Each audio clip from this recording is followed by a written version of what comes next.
Vamos a cambiar de tema nosotros, vamos a hablar de salud y en este caso vamos a tomar el contacto como cada noche con nuestro compañero Mario Córdoba para hablar del aneurisma cerebral. Bueno, se daba a conocer el día de ayer la muerte de Agustina Pose, la actriz porteña, la cual por supuesto eh, murió a causa de un aneurisma. Se daba a conocer también días atrás de una joven roldanense que también a causa de un aneurisma terminaba en poquitas horas perdiendo la vida. Bueno, ¿de qué se trata eso, Mario? ¿Y cómo podemos nosotros desde la diaria poder contribuir a evitar tener un aneurisma, si es que se puede, ante todo? ¿Cómo te va, Mario? Buenas Exacto. noches. Hola Mariano, ¿qué tal? Muy buenas noches. Y vos sabés que me sumaba con un datito más, el próximo 28 de septiembre se van a cumplir 11 años de la muerte de Romina Yan, ¿no? 36 años tenía, la hija de Cris Morena, y también consecuencia de un aneurisma, ¿no? Realmente, y nos preocupa ahora, sobre todo, como bien vos lo marcabas, Mariano, los casos puntuales, ¿no? Que se vienen dando, y bueno, qué mejor de poder hablar un poco cómo prevenir, de qué se trata esto del aneurisma cerebral. Por eso hemos convocado a la doctora Melina Longoni, que siempre nos recibe cordialmente, ayuda un poco a entender a través de la medicina. Melina, un gusto recibirte. Y bueno, ¿qué es justamente esta enfermedad, ¿no? Y cómo prevenirla, que también es otra de las preguntas. Bienvenida, buenas noches, Melina. Buenas noches, gracias por invitarme, como siempre es un placer compartir con ustedes. Bueno, les cuento un poquito específicamente a qué llamamos aneurisma cerebral.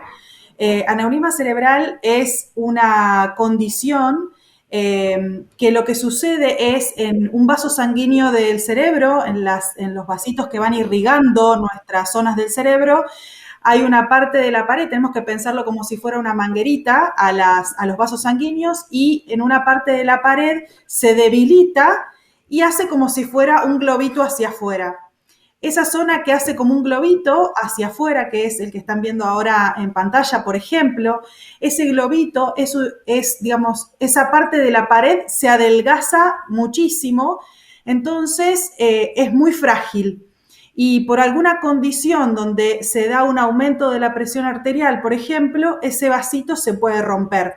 Y ahí aparece, digamos, la manifestación de lo que conocemos como un accidente cerebrovascular de tipo hemorrágico, con una afectación cerebral. Es decir, hay un volcado de la sangre hacia el cerebro después de esa rotura que hace que se afecte una parte de nuestro cerebro, igual que un, digamos, accidente cerebrovascular de origen hemorrágico. Sí quiero hacer la salvedad porque sé que están nombrando casos de personas muy jóvenes. No todos los aneurismas cerebrales se manifiestan o más bien tienen la misma causa. En general, de las personas más jóvenes tienen una causa de tipo congénita, quiere decir que ese pequeño saquito se presenta, digamos, ese pequeño globito en el vaso se presenta al nacer, digamos, de forma congénita en el nacimiento, y en general la rotura de ese vaso se produce en las edades tempranas, puede aparecer alrededor de los 20 años, alrededor de los 30 años, y eso está más asociado en personas jóvenes. Desgraciadamente no tenemos en ese tipo de personas una forma de prevenirlo o de saber que existe un aneurisma cerebral, salvo que sea un hallazgo. ¿Qué quiere decir esto? Que, por ejemplo, una persona tiene un dolor de cabeza, es joven, tiene un dolor de cabeza y persistente, y habitualmente puede llegar a hacerse un estudio por resonancia y se ve ahí, o se hace una resonancia porque tuvo un accidente de tránsito y se golpeó la cabeza, y se hace una resonancia por alguna otra causa y se encuentra el aneurisma en un área particular. Pero no hay forma de saberlo previamente. Esto no quiere decir que todo el mundo debe hacerse una resonancia magnética, porque la verdad que la incidencia de los aneurismas no es tan alta, más en las personas jóvenes. Lo que pasa es que claramente nos pega más duro y nos hace más conscientes de que existe cuando claramente aparece en personas más jóvenes, porque las consecuencias suelen ser devastadoras. Sí se puede aparecer también en personas más grandes, que son también, digamos, estos accidentes cerebrovasculares en pacientes más añosos, y eso sí, digamos, son cuestiones que uno puede venir, ¿no? Que está relacionado con la forma en la que vivimos. ¿Por qué? Porque en general este adelgazamiento de una parte de la pared del vaso está dado por la arterioesclerosis, que tiene que ver con la forma en la que vivimos, de los hábitos alimenticios que tenemos, la hipercolesterolemia. Esas, digamos, son las causas más frecuentes en los pacientes adultos, y después existen otras causas que también pueden presentarse como de origen infeccioso, que son un poco menos frecuentes que lo que les estaba comentando recién. Melina, hablabas de algunos síntomas, el tema de dolor de cabeza, esos son algunos de los síntomas particulares, ¿no?, que se dan en esta problemática. Exacto. Exacto, el tema del dolor de cabeza quiero hacer como especial hincapié para que la gente no sienta que tiene que hacerse una resonancia magnética por un dolor de cabeza, sino que existen, o sea, los dolores de cabeza más frecuentes que presentamos son de origen tensional, que es esa sensación que tenemos de dolor de cabeza como si fuera un casco, y tiene que ver con la postura, con el estrés, y en realidad el dolor de cabeza asociado a un aneurisma cerebral, las personas realmente lo refieren como el peor dolor de cabeza que han tenido en su vida. Es como que lo sienten totalmente diferente a otro tipo de dolor de cabeza. En general, cuando aparece ese dolor, ya tenemos una rotura probablemente aneurismática, entonces no nos da como muchos síntomas previos que nos den cuenta de que pueda existir, digamos, esta condición, más que nada en pacientes jóvenes, ¿no?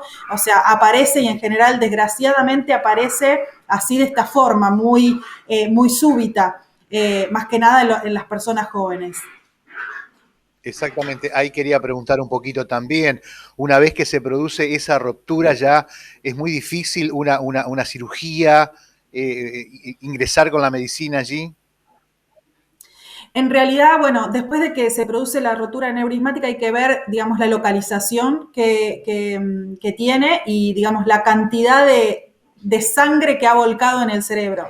¿Por qué? Porque hay aneurismas que se detectan, son chiquititos, y que a través de los síntomas que manifiesta la persona, como puede ser una alteración de la movilidad, de la visión, dependiendo de la localización, a través de neurocirugía se puede llegar a la zona, se clipa, es decir, se hace como un sellado de esa rotura que y, digamos, después un poco se empieza a tratar la secuela posterior a, digamos, a la lesión cerebral, porque después se trata como un accidente cerebrovascular. Depende muchísimo del tamaño del aneurisma, de la localización del aneurisma, del tiempo que tardamos digamos, en recibir asistencia médica, del tiempo que el neurocirujano puede intervenir en ese momento. Es como, digamos, vamos después a tener digamos, las secuelas posteriores a esa intervención. Melina, ¿se producen en otros órganos también aneurismas? Sí, claro. Las aneurismas se pueden producir en cualquier lugar. Tenemos las más frecuentes, que también son bastante, digamos, mortales, por así decirlo, que son las aneurismas, por ejemplo, de la aorta, a la altura del tórax. Y en realidad, digamos, esta alteración, este déficit de la pared puede producirse en varios lugares del organismo, y también está relacionado con la presión arterial alta, porque una presión arterial alta no controlada hace que golpee, que es justamente lo que nosotros cuando nos tomamos el pulso sentimos el tac, tac, tac, justamente ese tac, tac, tac que sentimos cuando nos tomamos el pulso, por ejemplo, radial, o nos tomamos el pulso carotidio, y sentimos golpeteo. Ese golpeteo es justamente lo que nos tomamos en la presión arterial, que es la fuerza que la sangre está golpeando contra la pared del vaso sanguíneo para poder distribuirla en todo el organismo. Si esa presión es demasiado alta, justamente es como si tuviéramos todo el tiempo una canilla a muy alta presión sobre una pared de una manguera, y claramente si esa presión es sostenida va a hacer que se debilite la pared y puedan aparecer las aneurismas. Bien, por último, Melina, como profesional siempre tratar por lo menos de llevar los consejos, ¿no? Digo, una vida sana, ordenada, ¿no? Tal cual. Tener una dieta variada, hacer actividad física, tratar de tener un peso adecuado para la edad.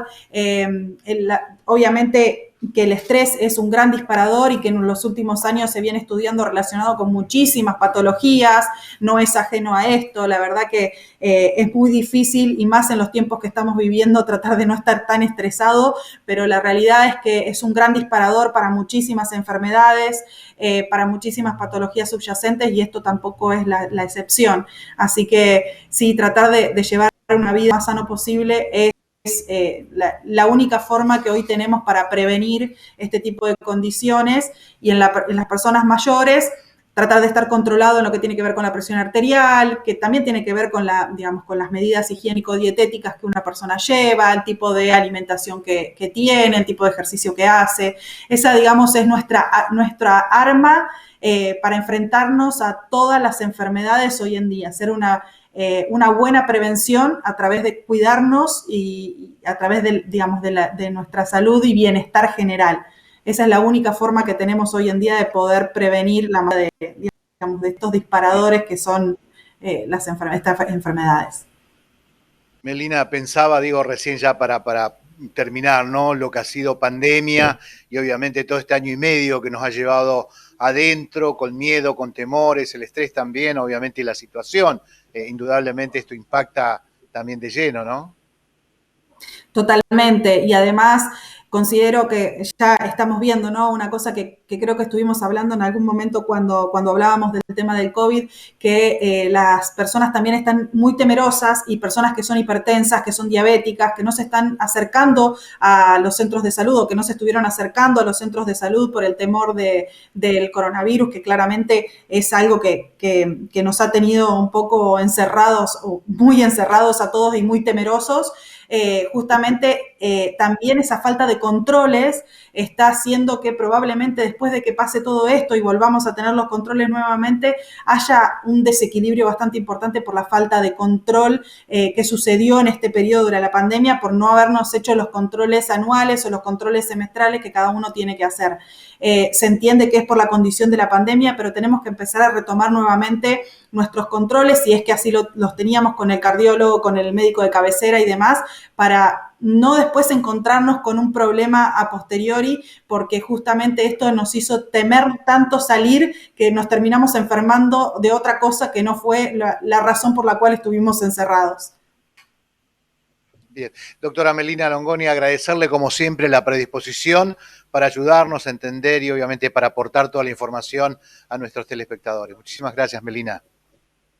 Gracias a ustedes por invitarme, un placer. Bien. La doctora Melina Longoni hablando de esta problemática, ¿no? La aneurisma, cómo se puede prevenir, en lo que tiene que ver ya con lo genético, la predisposición de muchos de nosotros ante esta enfermedad, que por allí, como decía, los desenlaces son fatales. Lamentablemente ya por allí la medicina no puede llegar, pero en aquellos casos, como marcaba, ¿no? La prevención, una vida sana, los controles en tiempo y en forma, y también haciendo un poco a toda la situación, obviamente, que hemos atravesado en este año y medio y lo que seguimos, obviamente, atravesando en la parte de estrés emocional, que obviamente también impactan de forma directa. Nosotros continuamos con más Informe Regional.